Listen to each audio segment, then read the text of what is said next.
അല്പ നിമിഷം കൂടി കഴിയുമ്പോൾ പ്രധാനമന്ത്രി ഈ കാണുന്ന ഈ റോഡ് വഴി റോഡ് മാർഗം ഈ ഹെലിപ്പാഡിലേക്ക് പോകും. തൊട്ടപ്പുറത്താണ്, ഇവിടെ നിന്ന് ഏകദേശം ഒരു 100 മീറ്റർ അകലെയാണ് ഗസ്റ്റ് ഹൗസ്. ഈ ഗസ്റ്റ് ഹൗസ് പരിസരത്ത് നിന്നും അല്പ നിമിഷം കഴിയുമ്പോൾ പ്രധാനമന്ത്രി അദ്ദേഹത്തിൻ്റെ വാഹനത്തിൽ ഈ റോഡിലൂടെ കടന്നു പോകും. പോലീസ് ഇപ്പോൾ നിലവിൽ ഈ റോഡിൽ എല്ലാവിധ സുരക്ഷാ ക്രമീകരണങ്ങളും ഏർപ്പെടുത്തി കഴിഞ്ഞു. പോലീസ് ഈ റോഡ് പൂർണ്ണമായിട്ടും ഏറ്റെടുത്തിട്ടുണ്ട്. മറ്റ് ഇടങ്ങളിലെ ഗതാഗതങ്ങൾ എല്ലാം തന്നെ ഇപ്പോൾ നിർത്തിവച്ചിരിക്കുകയാണ്. ഇവിടെ നിന്നും പ്രധാനമന്ത്രി ഹെലികോപ്റ്ററിൽ തിരിക്കും.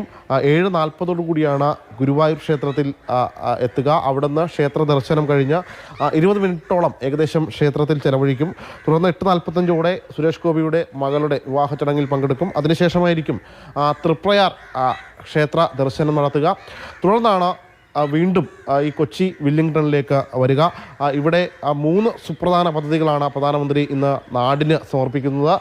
പ്രധാനപ്പെട്ട പദ്ധതികൾ തന്നെയാണ് അത്. അതായത് ഏകദേശം 4006 കോടി രൂപയുടെ പ്രധാനപ്പെട്ട 3 പദ്ധതികൾ. വില്ലിംഗ്ടൺ ഐലൻഡിൽ കൊച്ചിൻ ഷിപ്പ്യാർഡിലെ രാജ്യാന്തര കപ്പൽ അറ്റകുറ്റപ്പണി കേന്ദ്രം, അതോടൊപ്പം തന്നെ അതിൻ്റെ ഡ്രൈ ഡോക്ക്, IOCയുടെ LPG ഇറക്കുമതി ടെർമിനൽ എന്നീ 3 പദ്ധതികളാണ് പ്രധാനമായിട്ടും ഇന്ന് ഉദ്ഘാടനം ചെയ്യുക.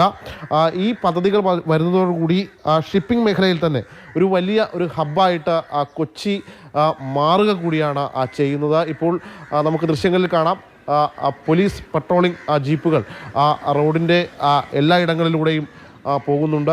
ഈ റോഡ് പൂർണ്ണമാക്കുകയാണ് അവർ. പൂർണ്ണമായിട്ടും മറ്റു വാഹനങ്ങളെല്ലാം തന്നെ ഒഴിപ്പിച്ച്, ഈ പുലർച്ചെ സമയമായതിനാൽ തന്നെ അധിക വാഹനങ്ങളും തന്നെ റോഡില്ല. ഏത് നിമിഷവും പ്രധാനമന്ത്രി ഇതിലൂടെ കടന്നു പോകും. ഈ 3 പദ്ധതികളുടെ ഉദ്ഘാടനത്തിന് ശേഷമാണ് മറ്റൊരു പ്രധാനപ്പെട്ടൊരു പരിപാടിയിൽ അദ്ദേഹം പങ്കെടുക്കുന്നത്. അതായത് ലോക്സഭാ തിരഞ്ഞെടുപ്പ് വരികയാണ്. ലോക്സഭാ തിരഞ്ഞെടുപ്പിന് മുന്നോടിയായിട്ട് പ്രധാനപ്പെട്ട BJP പ്രവർത്തകരുടെ, അതായത് കേരളത്തിലെ തിരഞ്ഞെടുപ്പ് പ്രവർത്തനങ്ങൾ കൂടുതൽ ശക്തിപ്പെടുത്താൻ പ്രധാനമന്ത്രി നേരിട്ട് തന്നെ ഇറങ്ങിത്തിരിക്കുന്നു എന്നതാണ് അതിൻ്റെ ഒരു സന്ദേശം. BJP ശക്തി കേന്ദ്ര പ്രമുഖരുടെ യോഗം ഇന്ന് വൈകിട്ടാണ് നടക്കാൻ പോകുന്നത്. 4500ഓളം നേതാക്കളും പ്രവർത്തകരും അടങ്ങുന്ന ഒരു സംഘമുണ്ട്. മറൈൻ ഡ്രൈവിലാണ് യോഗം നടക്കാൻ പോകുന്നത്. മറ്റു സംസ്ഥാനങ്ങളിലൊക്കെ ഇത്തരത്തിൽ യോഗം നടക്കാറുണ്ടെങ്കിലും മോദി അതിൽ പങ്കെടുക്കുന്ന പതിവില്ല. കേരളത്തിലിതാ ആ യോഗത്തിലും നരേന്ദ്രമോദി പങ്കാളിയാകുന്നു എന്നുള്ള പ്രത്യേകത കൂടിയുണ്ട്. മോദിയുടെ ഈ വരവിനെന്നുള്ള വിവരമാണ് ശ്യാം നൽകിക്കൊണ്ടിരിക്കുന്നത്. എന്തായാലും അല്പസമയത്തിനകം തന്നെ മോദി കൊച്ചിയിൽ നിന്ന് പറന്നുയരും. ഗുരുവായൂരിലേക്കുള്ള യാത്ര തുടങ്ങും. ശ്യാമിലേക്ക് ഞാൻ മടങ്ങിയെത്താം. ഇപ്പോൾ അരുൺ ശങ്കറുണ്ട്. അരുൺ, ഇതാ നരേന്ദ്രമോദി വീണ്ടും വന്ന് കേരളത്തിൽ വലിയൊരു ഇളക്കിമറി എന്നൊക്കെ പറയുകയാണെങ്കിൽ ആ തരത്തിലുള്ള ആവേശമൊക്കെ സൃഷ്ടിച്ചുകൊണ്ടാണ് നരേന്ദ്രമോദിയുടെ 2ാമത്തെ യാത്ര. ഇന്നിപ്പോൾ ഗുരുവായൂരിലേക്ക് മോദി എത്തുമ്പോൾ BJP പ്രവർത്തകർ, വീണ്ടും തൃശ്ശൂരിലേക്ക് എത്തുമ്പോൾ BJP പ്രവർത്തകർ എങ്ങനെയായിരിക്കും മോദിയെ സ്വീകരിക്കുക? എത്രത്തോളം ആവേശമുണ്ട്? പുലർച്ചെയാണ് എത്തുന്നതെങ്കിൽ പോലും മോദി എപ്പോഴെത്തിയാലും അപ്പോൾ, മോദി എവിടെ എത്തിയാലും അവിടെ എത്തും എന്നൊക്കെ തരത്തിലുള്ള പ്രതികരണമൊക്കെ ഇന്നലെ നമ്മൾ BJP പ്രവർത്തകരുടെ ഭാഗത്ത് നിന്ന് കേട്ടിരുന്നു. പല ജില്ലകളിൽ നിന്നായി കൊച്ചിയിലേക്ക് പ്രവർത്തകർ ഒഴുകിയെത്തുന്നൊക്കെ നമ്മൾ കണ്ടിരുന്നു. ഇപ്പോൾ എങ്ങനെയാണ് ഗുരുവായൂരിലേക്ക് മോദി വരുമ്പോൾ തൃശ്ശൂരുകാർ എങ്ങനെ സ്വീകരിക്കുന്നു മോദിയെ BJP പ്രവർത്തകർ? തീർച്ചയായിട്ടും തൃശ്ശൂരിലെ BJP പ്രവർത്തകരെ സംബന്ധിച്ച് വലിയ ആവേശമാണ്. അവരുടെ ഏറ്റവും പ്രധാനപ്പെട്ട നേതാവ് പ്രധാനമന്ത്രി നരേന്ദ്രമോദി 2 ആഴ്ചക്കിടെ 2ാം തവണയാണ് തൃശ്ശൂരിലേക്ക് എത്തുന്നത്. അതിൻ്റെ ഒരു ആവേശത്തിൽ തന്നെയാണ് BJP പ്രവർത്തകർ. 7 മണിയോട് കൂടിയാണ് പ്രധാനമന്ത്രി നരേന്ദ്രമോദി ശ്രീകൃഷ്ണ കോളേജിലെ ഹെലിപ്പാഡിൽ ഇറങ്ങുന്നത്. ഹെലിപ്പാഡ് പ്രധാനമന്ത്രി ഇറങ്ങുമ്പോൾ അത് കാണുന്നതിന് വേണ്ടിയിട്ട് നിശ്ചിത അളവിലുള്ള ഒരു BJP പ്രവർത്തകരുടെ അനുവദിച്ചിട്ടുണ്ട്.